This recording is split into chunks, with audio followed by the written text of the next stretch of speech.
Okay, today we're going to look at something called Pascal's wager, or Pascal's God wager, if you want to look it up on Google. We're going to look at with the problems with the mathematical logic of Pascal's wager. Let's first of all define what Pascal's wager is. And that is that it says you should believe in the Christian God because you have nothing to lose compared to what you have to gain. What does he mean by that? What does Pascal mean by that? What he means is that if you believe in God and he exists, then you get the bonus. You get to go to heaven. But if you don't believe in God and he exists, well, let's say it this way: if you don't believe in God and he doesn't exist, then you don't lose anything. So you have everything to gain and nothing to lose.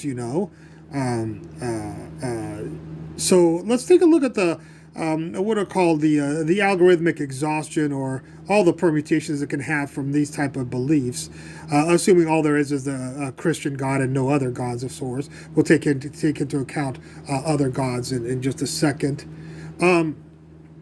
What can happen is God exists, yes or no, and you believe yes or no. So let's do some algorithmic exhaustion. Situation one is you believe in God and God exists. Then of course, you get to go to heaven. Situation two is you believe in God, but God does not exist. You don't get to go to heaven, and you don't go to hell. Nothing happens to you. Situation three is right here is you do not believe in God, but God exists. Then you don't get to go to heaven, which is a punishment, and maybe you actually get to go to hell instead. And situation four is you don't believe. I'm sorry about that. You don't believe and he doesn't exist, in which case nothing happens.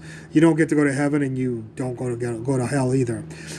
So the first thing we want to talk about is that 75%, if you take randomly, if people randomly choose these four boxes as their choice, then 75% of the time, 75% of those people are not going to go to heaven.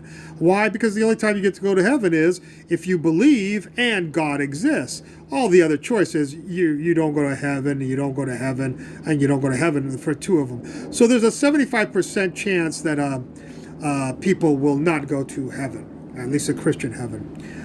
Second, the other problem we have with Pascal's wager is it assumes all there is like I said before, all there is a God, a Christian God, and not a Christian God. Well, what happens if another religion offers me a better heaven? God offers me 5 Mercedes, and another one says I'll give you 7 Mercedes to drive in heaven.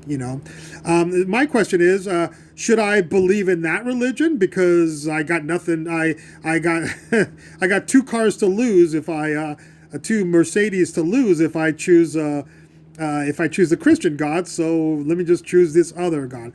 So the problem is that this assumes, of course, that there's only one other religion.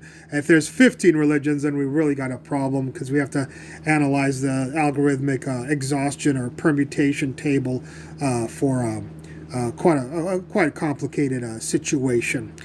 Third of all, there's another problem with this thing is, and that is that suppose you replace the word God exists with unicorn exists. Nothing would change about this, and suppose the unicorn gave me sent me to heaven or hell or whatever. There would be no change in this analysis. So the point of this is that this shows us that the analysis does not prove the existence of God or unicorns or heaven or going to heaven. This doesn't prove that God exists. All it does is tell you to act a certain way, and it only concentrates on one of those aspects, or only 2 of those, as opposed to all 4 possibilities that can occur. All right, well, I hope that cleared up Pascal's wager, and I look forward to any comments at the bottom, and thank you for watching.